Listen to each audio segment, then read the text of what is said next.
यदि यहाँहरूलाई पनि पानीपुरीको पुरी बनाउन निकै नै गाह्रो लाग्छ भने आजको यो भिडियो रेसिपी हजुरहरूको लागि। आज मैले एकदमै सजिलो तरिकाबाट क्रिस्पी पुरीको रेसिपी यहाँहरूको लागि लिएर आएकी छु। पानीपुरीको पुरी बनाउनको लागि मैले चाहिँ यहाँ 1/4 कप अथवा कुनै पनि एउटा भाँडाले नापेर सुजी एड गरेँ। अनि जति हामीले सुजी राख्ने त्यसको ठीक 1/4 भाग हामीले आटा राख्नुपर्ने हुन्छ।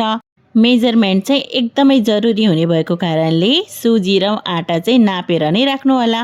एकपल्ट आटा र सुजीलाई चाहिँ हामीले मिक्स गर्नुपर्ने हुन्छ। अनि यसमा एकदमै तातो पानी अथवा बोइल गरेको पानी एड गर्ने।